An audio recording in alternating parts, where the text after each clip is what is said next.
Madame la Présidente, la parole est à Monsieur le Président Jean-Christophe Lagarde.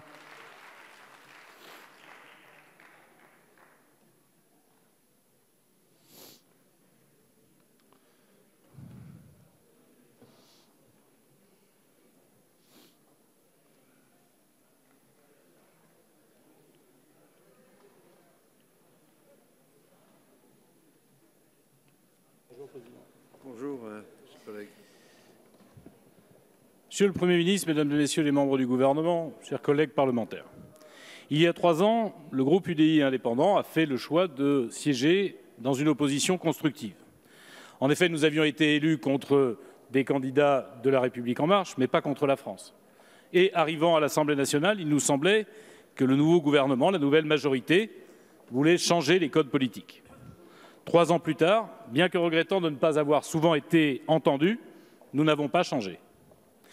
La crise sanitaire qui demeure et sur lequel, si je peux me permettre, Monsieur le Premier ministre, je trouve qu'on n'entend pas assez la communication du gouvernement plus fermement pour permettre à nos concitoyens d'être raisonnables et d'adopter effectivement les mesures de précaution, sur lequel on ne comprend pas l'annonce du port du masque obligatoire dans 15 jours, quand il a fallu 48 heures pour confiner les Français et 15 jours pour les obliger à porter un masque pour les protéger.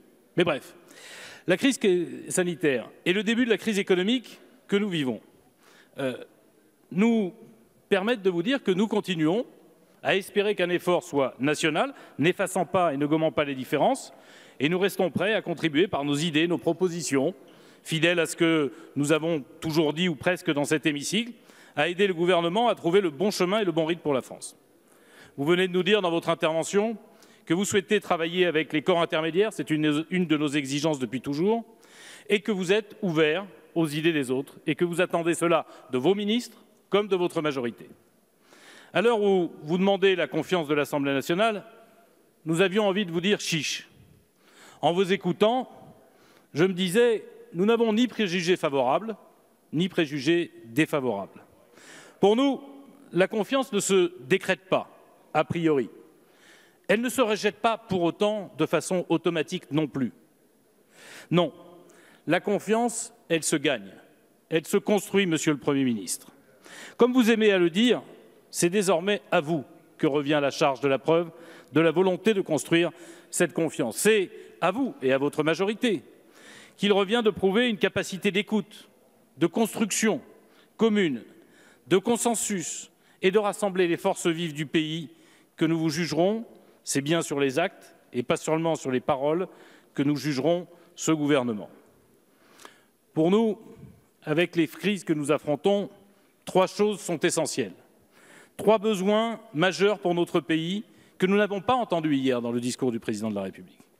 Nous avons besoin d'une stratégie, nous avons besoin de cohérence et nous avons besoin de concret. D'une stratégie, ça veut dire de 2 piliers majeurs, la planification de l'indépendance de notre pays dans 5 domaines. L'alimentation, ça veut dire l'agriculture. Le médicament, le numérique, car nous sommes en train de devenir des colonies numériques des États-Unis d'Amérique et de la Chine, l'industrie et l'énergie propre. Ça nécessite planification et le fait que vous annonciez un commissariat général à la planification est une chose que nous pouvons accepter. Je dis simplement, Monsieur le Premier ministre, qu'il faudrait que tout le monde y participe, et pas seulement la haute fonction publique de notre pays. Parce que je pense que même les partenaires sociaux doivent pouvoir se mettre d'accord sur ce qu'il est nécessaire de relocaliser et d'adapter également en termes de réglementation ou de fiscalité. Deuxième grand principe, la décentralisation. Et là, je reste sur ma faim après vous avoir entendu. La caractéristique de l'État français, et cette crise vient encore de nous le prouver, c'est qu'il veut toujours tout faire. Il veut toujours tout faire, même ce que les autres pourraient faire à sa place.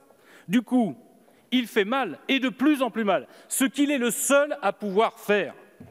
Je pense à la police, à la justice, à la santé, à l'éducation et à la défense. Notre vision est plutôt celle d'un État très décentralisé, un État chef d'orchestre qui donne des partitions, des instruments, des objectifs, mais qui laisse chaque collectivité s'organiser pour atteindre les objectifs fixés en commun.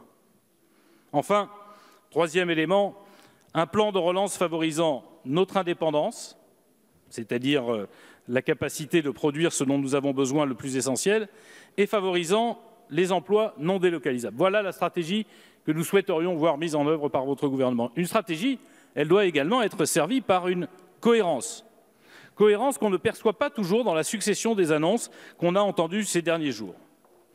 Nous avons par exemple besoin d'un grand plan d'isolation énergétique des bâtiments, bien sûr pour la transition environnementale, mais également parce qu'il s'agit d'emplois non délocalisables, à condition, Monsieur le Premier ministre, qu'il y ait une véritable lutte engagée par l'État contre les fraudes au travail détaché fraudé.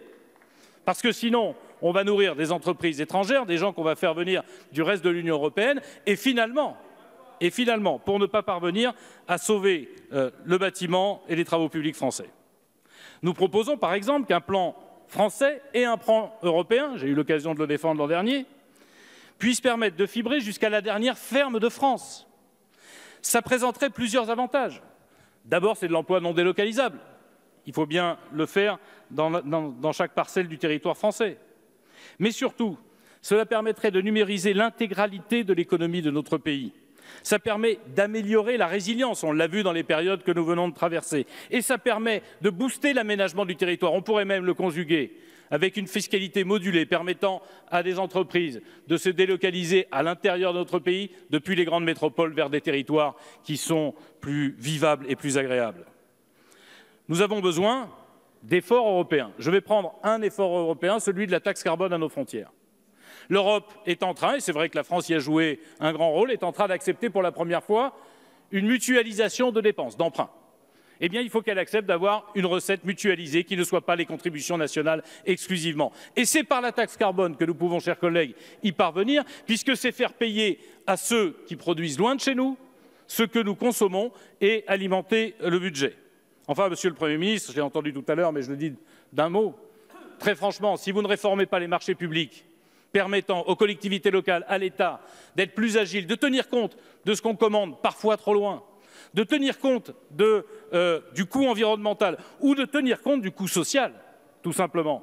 Alors, évidemment, les collectivités qui aimeraient favoriser l'emploi local, qui aimeraient favoriser la production agricole locale, ne peuvent le faire, sauf à tomber sous les coups de la justice. Enfin, il ne faut pas sombrer dans l'incohérence en proposant une grande politique pour la propulsion hydrogène, comme je l'ai entendu, et j'y suis favorable, afin de décarboner nos déplacements, en avion, en bateau, en train, en voiture, en bus, et dans le même temps se réjouir qu'on ferme des centrales nucléaires. Parce que, chers collègues, contrairement au mythe écologiste qui est en train de se répandre, la fermeture des centrales nucléaires, si on veut produire de l'hydrogène, ça veut dire que l'électricité nécessaire à la production d'hydrogène sera faite à base de charbon et de pétrole. Ça veut dire en réalité qu'on ne parviendra pas à avoir de plan hydrogène. Même les experts du GIEC le disent très clairement. Enfin, Monsieur le Premier ministre, nous voulons du concret pour faire face à 3 urgences. L'urgence éducative, dont on a peu parlé, l'urgence économique, l'urgence sociale. Éducative, comment rattraper le temps perdu pour nos enfants, pour nos élèves, au cours de ces 3 derniers mois à partir de la rentrée prochaine. Il ne faut pas qu'une génération se trouve en trou d'apprentissage et soit handicapée toute sa vie par la crise que nous venons de vivre. Quel plan B, deuxième question, pour la rentrée si, malheureusement, l'épidémie repartait? On n'en a pas entendu hier et j'aimerais bien que le ministre de l'Éducation nationale puisse préciser cela aux parents comme aux enseignants. Une urgence économique, car les plans de redressement ou de liquidation judiciaire vont se multiplier. Et nous proposons, c'est une proposition de loi que nous avons faite, de casser les chaînes de contamination économique en permettant à l'État simplement de modifier l'ordre de priorité de ceux qu'on paye quand une entreprise est en difficulté. Quand une entreprise est en difficulté, on paye évidemment les salaires, et ensuite on paye l'État et la sécurité sociale. Et s'il reste quelque chose des fournisseurs? Résultat, quand une entreprise est en difficulté, on risque d'en mettre 5 autres en difficulté. Nous vous proposons que l'État soit en réalité après les fournisseurs, de sorte qu'on casse les chaînes de contamination économique qui sont en cours. Nous vous proposons que les prêts garantis par l'État deviennent des quasi-fonds propres, que jusqu'à juillet 2022, ils ne soient pas remboursés par les entreprises qui les ont prises, qui doivent commencer à les rembourser en janvier prochain, et qu'on étale ce remboursement sur les 5 ou 6 ans qui suivent. Nous vous proposons de booster l'investissement des collectivités locales, pour qu'à chaque fois qu'elles investissent dans des secteurs qui permettent l'emploi non délocalisable, à chaque fois qu'elles mettent 2 €, l'État ajoute 1 € afin de relancer la commande publique et le travail local. Nous souhaitons accélérer les commandes de la loi de programmation militaire pour préserver notre tissu de défense industriel de défense. Nous souhaitons que la TVA passe à 5,5 tant qu'ils seront contraints par la situation sanitaire pour la restauration, le tourisme ou l'hôtellerie. Enfin, une urgence sociale avec 3 axes majeurs. L'urgence de la jeunesse, et je dois dire que ce que vous avez annoncé semble à la hauteur des enjeux. L'urgence sociale, c'est aussi la capacité de prendre en compte celles et ceux qui ne pourront pas travailler parce qu'ils seront privés d'emploi pendant plusieurs années. Et nous vous proposons la création d'une indemnité de préparation au choc numérique parce que derrière cette crise vient une révolution numérique qui va rendre inemployables des centaines de milliers de Français qui doivent pouvoir s'adapter et se préparer dès maintenant. J'en termine, Monsieur le Président, en attirant l'attention sur la nécessité des locataires qui vont avoir beaucoup de difficultés à payer leur loyer. Bref, vous le voyez, Monsieur le Premier ministre, Monsieur le Président, nous avons des idées, des propositions à revendre pour aider notre pays. À vous de prouver votre capacité d'écoute et de débat utile. Dans cette attente, la grande majorité du groupe UDI et indépendant s'abstiendra aujourd'hui en espérant que vous saurez construire la confiance demain. Merci, Monsieur le Président.